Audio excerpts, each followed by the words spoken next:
అలాగే దొంగ అపోస్తుల వేషం కూడా వేస్తారు. ఇక్కడే కొరింథీయులకు రాసిన 2వ పత్రిక 11వ అధ్యాయము అపోస్తులు అంట 11వ అధ్యాయము 13వ వచనం.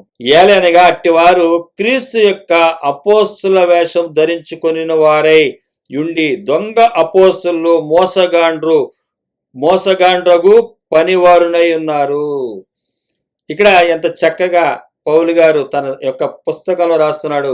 అపోస్తులు ఇక్కడ మనకు కనబడుతున్నారు కదా, యేసుక్రీస్తు వారి శిష్యులు పౌలు గారు. వీరు వేషం కూడా వేస్తారు. వీరు ఎలాంటి వారంటే చెడు ఉద్దేశంతో చేసేవారు.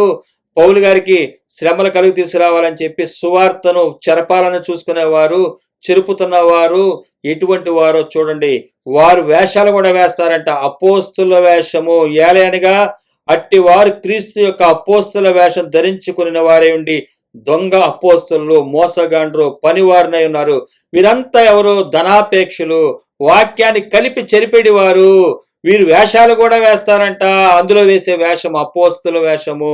ఇంకా అంతకన్నా ఆశ్చర్యకరమైనటువంటి వేషం వేస్తారంట. చూసినట్లయితే మనము అంతకన్నా వేషం అపోస్తుల వేషమే కాదు, యేసుక్రీస్తు వారి వేషం కూడా వేస్తారంట వీళ్ళు.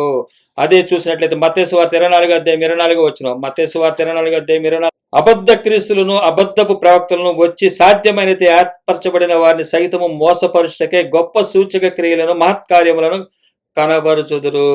ఎవరంట వీళ్ళు? అబద్ధపు క్రీస్తులను అబద్ధ ప్రవక్తలను. యేసుక్రీస్తు వారి పోలిక కూడా, యేసుక్రీస్తు వారి డ్రెస్ కూడా వేసేస్తారు. యేసుక్రీస్తు వారి ప్రేమ వీరి దగ్గరే ఉన్నట్టుగా కుయుక్తిగా సర్ప విషయాల్ని జాడల్ని ఎలా చూపిస్తున్నాడో చూడండి. సర్పం యొక్క చేష్టలు మనం కనిపెట్టాలి. అది యుక్తిగా ప్రవర్తిస్తుంది, ముఖస్థుతి చేస్తుంది, ఇంకోటి చూపించి ఇంకోటి అడుగుతుంది. అది అడుగుతున్నట్టు ఉండదు. వీళ్ళ ₹1,00,000 ఇచ్చారని చెప్పడానికి కారణం ఏంటంటే కుయుక్తిగా నువ్వు కూడా 2 లక్షలు ఇవ్వు అని అర్థం, మీరు కూడా 10 లక్షలు ఇవ్వండి అని అర్థం. వీళ్ళు స్తుతిస్తున్నట్టు ఉంటుంది, వీళ్ళు అడుగుతున్నట్టు ఉంటుంది. ఏ అవకాశం దొరికితే ఆ అవకాశాన్ని వాడుకుంటారు. అవసరమైతే అపోస్తుల వేషం వేస్తారు, లేకపోతే యేసుక్రీస్తు వారి వేషం కూడా వేసేస్తారు. వీళ్ళందరి విషయం మీరు జాగ్రత్తగా ఉండండి. ఈ ప్రామాణిక గ్రంథము ఇందులో ఈ పునాది మీద కట్టబడండి. ఫిలిప్పీ సంఘమా, మీరు ఇప్పటి వరకు ఉన్నారు. నేను శ్రమలోకి వెళ్ళేసరికి, జైలుకి వెళ్ళేసరికి నన్నే ఇబ్బంది పెడదామని చూస్తున్నారు. మిమ్మల్ని అంతకన్నా చేయడానికి చూస్తారు. నేను ఇంత సత్య మార్గంలో నిలబడి పోగొట్టుకున్నప్పటికీ కూడా, అంటే వదులుకున్న నష్టపరుచుకున్నప్పటికీ కూడా నన్నే చేయాలని చూస్తున్నారు. అంతకన్నా ఎక్కువగా మిమ్మల్ని చేస్తారు.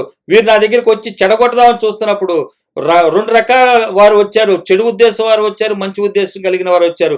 మంచి ఉద్దేశం కలిగిన వారు ఎక్కువ మంది సేవకి వెళ్ళారు, మంచి పని చేయడానికి. శిక్షణ అనుభవిస్తామన్నారు, పర్వాలేదు సువార్త కొరకు నిలబడతామన్నారు. మిగతా వాళ్ళు మాత్రము ఎందుకు వచ్చింది ఇది, వదిలేయమని చెప్పారు. నేను వదలలేదు. వీరు నన్ను శ్రమ పెడదామని చూస్తున్నారు, ఇబ్బంది పెడదామని చూస్తున్నారు. సంగమా, మీ దగ్గరికి కూడా వస్తారు. యేసుక్రీస్తు వారి దగ్గరికి వెళ్ళాడు అపవాది, పౌలు గారి దగ్గరికి వెళ్ళాడు. మీ దగ్గర రావడం కూడా పెద్ద కష్టమేం కాదు. కాబట్టి వాక్యాన్ని మీలో భద్రపరచుకోండి, స్థిరపరచుకోండి. స్థిరమైన వాక్యం కలిగి ఉండండి, స్థిర జీవితాన్ని కలిగి ఉండండి. యేసయ్య ఏం చెప్పాడు, ఏ నడక చూపించాడు దాంట్లో నడవండి. పరిశుద్ధాత్మ దేవుడు చూపించిన దాని ప్రకారం మీరు నడవండి. వీరి యొక్క కుయుక్తులు ఈ విధంగా ఉంటాయి.